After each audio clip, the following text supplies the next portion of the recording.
What happens when one of Hollywood's toughest guys loses his cool on live television and everything falls apart? It only took 27 seconds for things to go completely sideways. Before we dive into this insane drama, make sure you subscribe to our channel for daily videos exposing Hollywood's darkest scandals. Trust me, you don't want to miss what we uncover next. Last night on the Tamron Hall show, what should have been a simple conversation turned into one of the most explosive confrontations in daytime television history.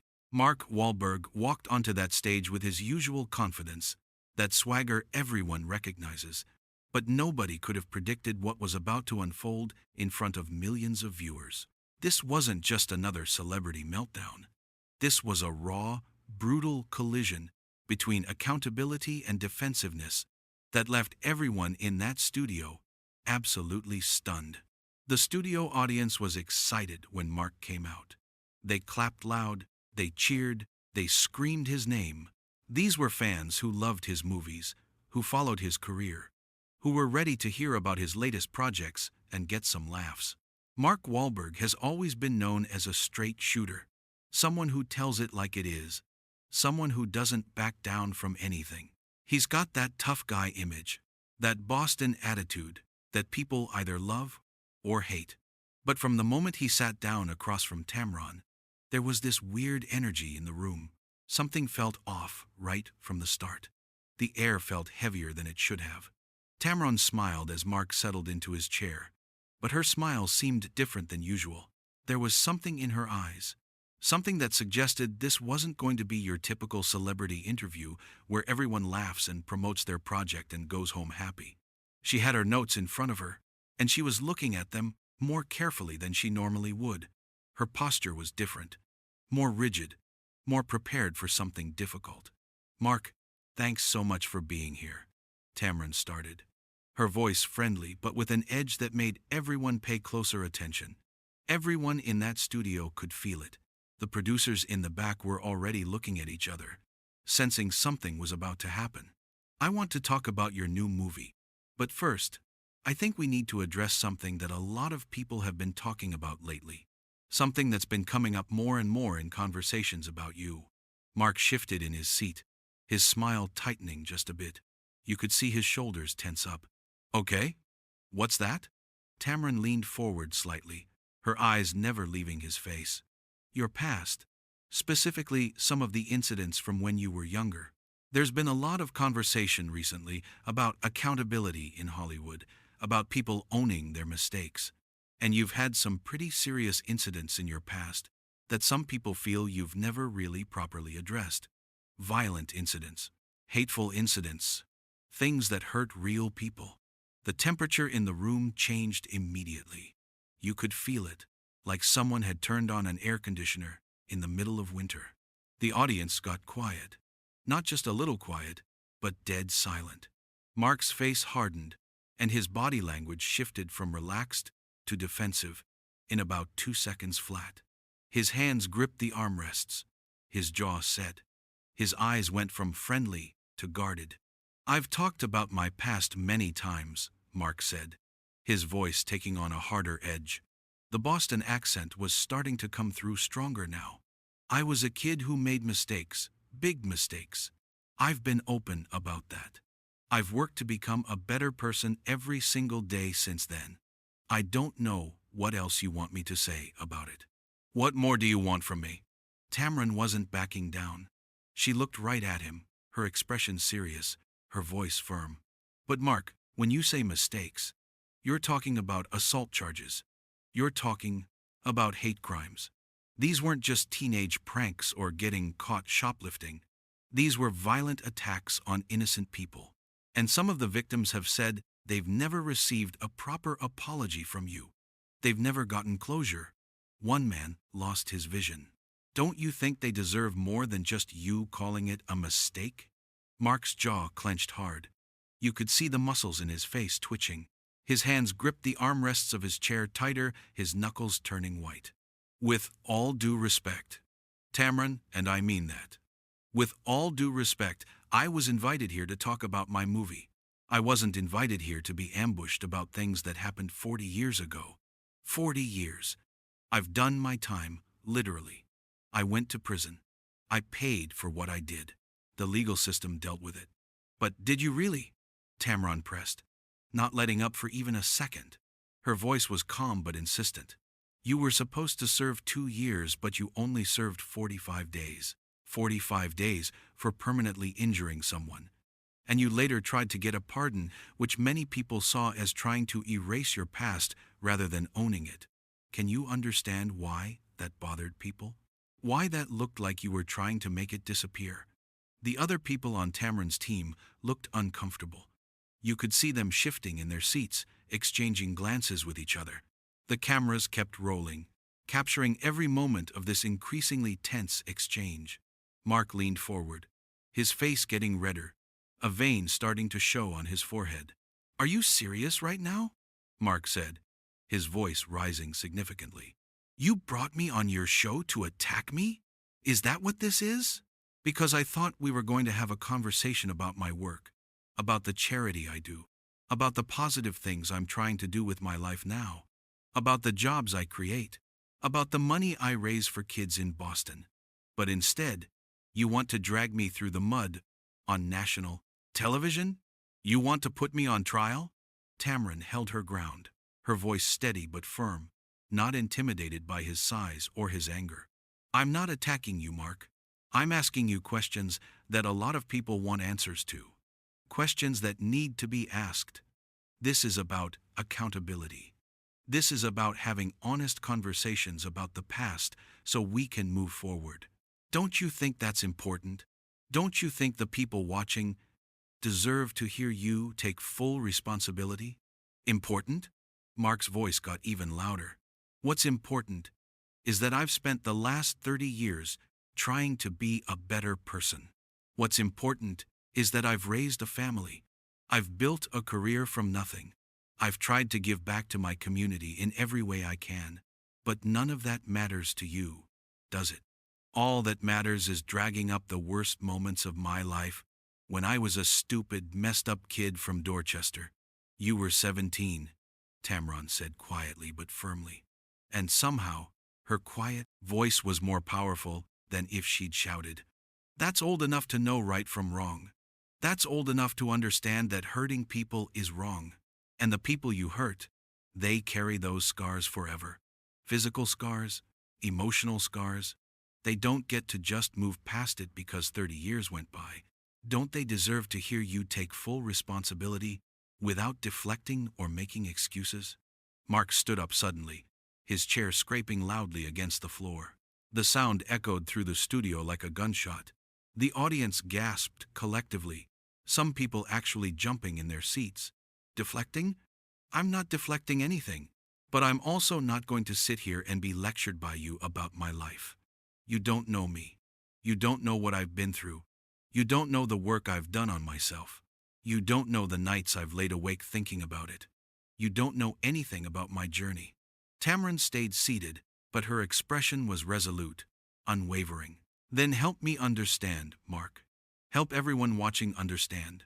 Because right now, it seems like you're more upset about being asked these questions than you are about the pain you caused. It seems like you're angrier at me for bringing it up than you are at yourself for doing it in the first place. That's such bullshit, Mark shot back, his voice echoing through the studio, bouncing off the walls. The curse word hung in the air like a bomb had just gone off. The audience gasped at the swearing, louder this time. Some people covered their mouths. Others looked at each other in shock. This was daytime television.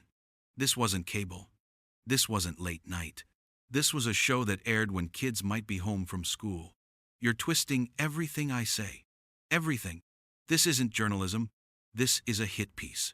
This is you trying to take me down for ratings. This is you using my past to make yourself look good. Tamron stood up now too, her voice getting stronger, more passionate. No, Mark. This is me doing my job. This is me asking the hard questions that need to be asked. Questions that make people uncomfortable, but need to be answered. If you can't handle that, then maybe you shouldn't be doing interviews. Maybe you should stay in your bubble, where nobody challenges you. Handle it? Mark's face was completely red now, his Boston accent getting thicker as he got more heated, his voice getting raspier. I can handle anything. I've been handling things my whole life. What I can't handle is being disrespected like this. I came here in good faith, and you ambushed me. You set this whole thing up to make me look bad. You had this planned out from the second my people called your people. I didn't ambush you, Tamron said, her voice rising to match his, not backing down 1 inch. Your past is part of your story. It's part of who you are. And if you've really changed, if you've really grown, then you should be able to talk about it without getting defensive and angry. You should be able to sit here and have this conversation like an adult. Defensive? Mark laughed. But there was no humor in it whatsoever. It was a bitter, harsh sound that made everyone uncomfortable. Lady, you just accused me of not taking responsibility for my life. You just told me that everything I've done for the last 30 years doesn't matter. You just said that my entire adult life, all the work I've done, all the people I've helped, all the money I've donated, none of it counts. How am I supposed to respond to that? What response would make you happy? With honesty, Tamron fired back immediately. With humility. With an understanding that your actions affected real people who are still dealing with the consequences of what you did to them. That's how you respond. Not with anger, not with defensiveness, but with genuine remorse and a commitment to do better. Mark shook his head, his hands balled into fists at his sides. Not in a threatening way, but in a way that showed just how frustrated and angry he was. His whole body was tense, like a coiled spring about to snap. You know what? I'm done. I'm not doing this. I'm not sitting here while you try to destroy everything I've worked for, everything I've built, my reputation, my career, my family's name. I'm not letting you tear it all down. No one's trying to destroy anything, Tamron said, but her voice was firm, not apologetic. We're trying to have an honest conversation about accountability, about growth, about what it really means to change.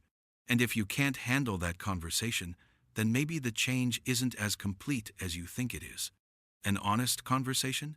Mark pulled his microphone off and tossed it onto the chair behind him. It landed with a thud that the boom mics picked up loud and clear. This isn't honest. This is an attack. This is a setup, and I won't be a part of it. I've spent too long building my life back up to let you tear it down in 10 minutes on your talk show for your ratings and your viral clips.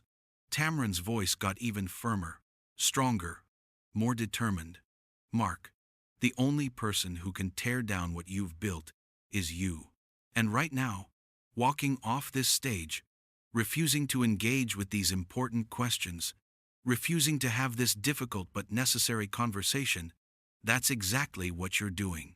You're showing everyone watching that when things get hard, when the questions get uncomfortable, you run.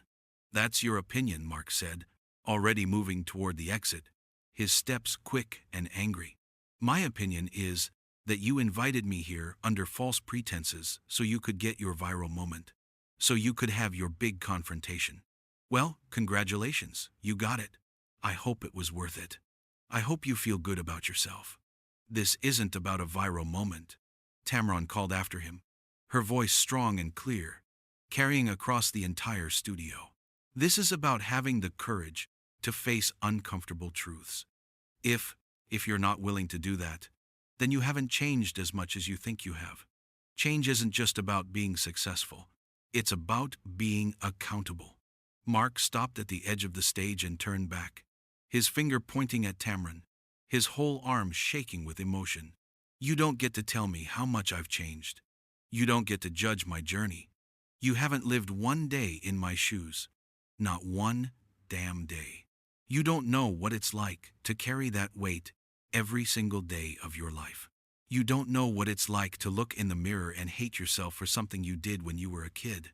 You're right, Tamron said, standing her ground, not backing down an inch, her voice unwavering. I haven't lived your life, but I have talked to people who were affected by your actions. I've heard their stories. I've seen their pain, and they deserve better than this. They deserve better than you walking off this stage because the questions got too hard. They deserve answers. They deserve accountability. Too hard? Mark's voice was almost a shout now, his face bright red. The questions aren't hard. The questions are designed to make me look like a monster. Well, I'm not a monster. I made mistakes, yes, terrible mistakes, that I regret every single day of my life. But I'm not going to stand here and let you crucify me for things I did when I was a kid. I won't do it. No one's crucifying you, Tamron said, her voice steady, despite the chaos unfolding around her. But you need to understand that when you're in the public eye, when you benefit from fame and fortune, when you make millions of dollars being a role model, you also have a responsibility to address your past honestly and completely. That's not an attack. That's just reality. That's the price of fame. Mark laughed bitterly, throwing his hands up in frustration. Reality? You want to talk about reality?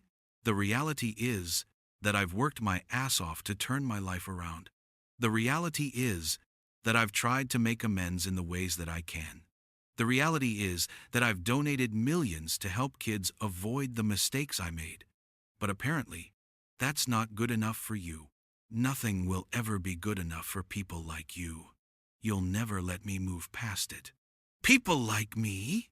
Tamron's eyebrows raised, her voice taking on an edge. What does that mean, Mark? What exactly do you mean by people like me? People who make a living tearing others down, Mark said, his voice dripping with frustration and anger and bitterness. People who sit in judgment without offering any path to redemption. People who refuse to acknowledge that human beings can change and grow. People who want to keep me in a box labeled criminal forever, no matter what I do. I never said people can't change, Tamron responded quickly, her voice getting more passionate now.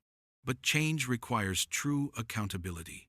It requires facing the people you hurt and making real amends, not just saying sorry in an interview and moving on like it never happened.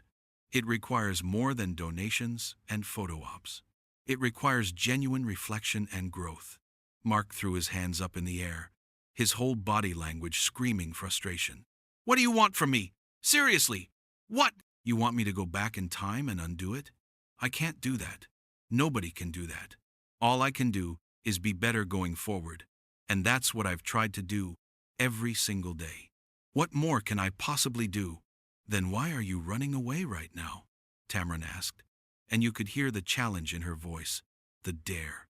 Why are you storming off this stage instead of staying here and having this difficult conversation? Doesn't that prove my point?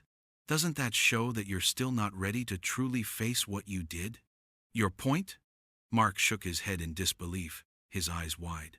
Your point is that I'm a bad person who hasn't changed. That's what you decided before I even walked through that door. This whole thing was set up from the beginning. You never intended to have a fair conversation. You wanted to take me down, and you're using my past as the weapon. That's not true, Tamron said firmly, her eyes never leaving his. I intended to have an honest conversation, one that included both the good you've done and the harm you've caused. But you only want to talk about the good. You want everyone to forget about the rest. You want to sweep it under the rug and pretend it never happened. That's not how it works. That's not how accountability works. I never asked anyone to forget, Mark said, his voice strained with emotion now, cracking slightly. But I also won't spend the rest of my life apologizing for something I did when I was 17 years old. At some point, there has to be a statute of limitations on public shame. At some point, I have to be allowed to move forward without this hanging over my head every single day.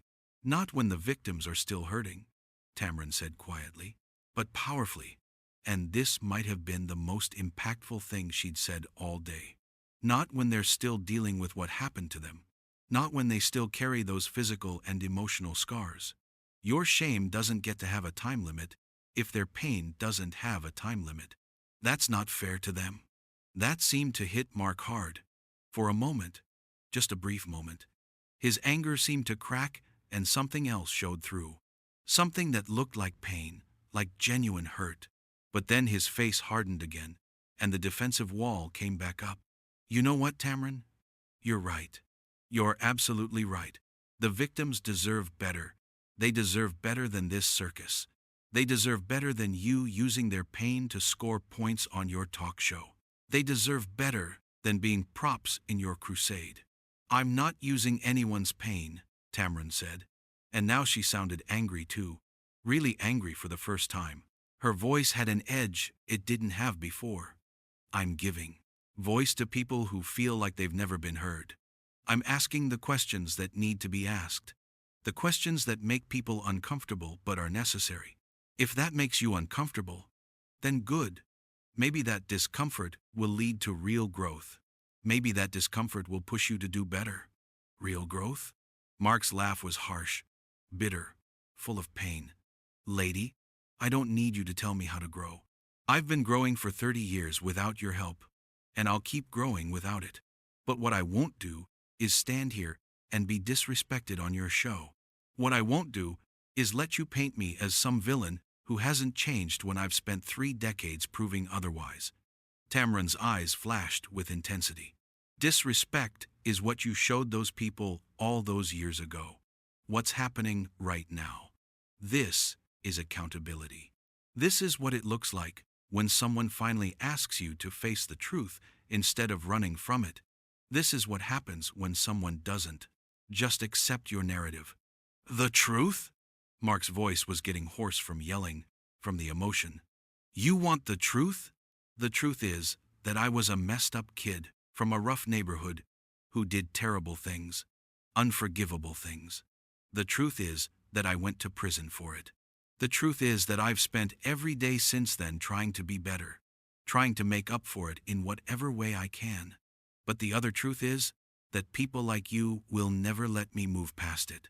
Never. No matter what I do, no matter how I change, it will never be enough for you. It could be enough, Tamron said, and her voice softened just slightly, showing a glimpse of compassion beneath the confrontation. But first, you have to really own it. Not just say, you've changed, but show it. Show it by not getting angry when you're asked about it. Show it by having empathy for the people you hurt instead of sympathy for yourself. Show it by understanding that this conversation is necessary, even if it's painful. Mark stared at her for a long moment, and the studio was completely silent. You could have heard a pin drop. Everyone was holding their breath, waiting to see what would happen next.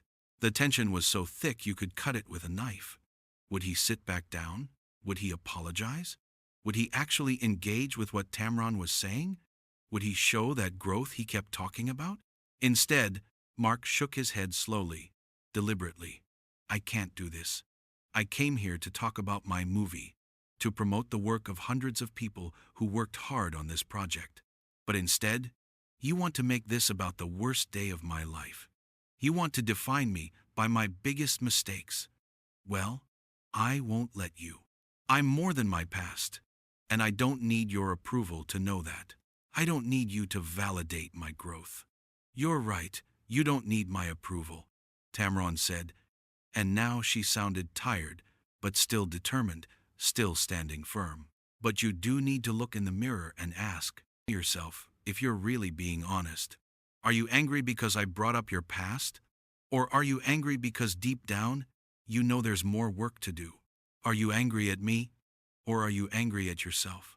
Mark grabbed his jacket from the back of the chair, his movements sharp and angry. I'm angry because I walked into what I thought was going to be a respectful interview and instead got ambushed with accusations and judgments. That's why I'm angry, Tamron. And that's why I'm leaving. I'm angry because you lied to me and my team about what this was going to be. Mark, wait. One of the producers tried to say something, stepping forward, but Mark wasn't listening anymore. He wasn't hearing anyone. He walked toward the exit, his footsteps heavy and loud in the silent studio, echoing off the walls. The audience watched in shock, nobody knowing whether to say anything or just sit there frozen. Some people had their hands over their mouths. Others were shaking their heads. The cameras kept rolling, capturing every second of this disaster, this train wreck nobody could look away from. Walking away doesn't make this go away, Tamron called after him, her voice carrying across the studio, strong and clear and unwavering. The questions will still be there tomorrow. The people you hurt are still out there, still dealing with the consequences of your actions. Running from this conversation doesn't change that. It doesn't erase the past. Mark stopped at the exit door, his hand on the handle, his back to everyone. He stood there for a moment, and you could see his shoulders rising and falling with heavy breaths. He turned back one last time, and his face was a mixture of anger, frustration, and something that might have been pain or regret. Maybe you're right, Tamron. Maybe the questions will always be there. Maybe I'll never escape my past, no matter what I do.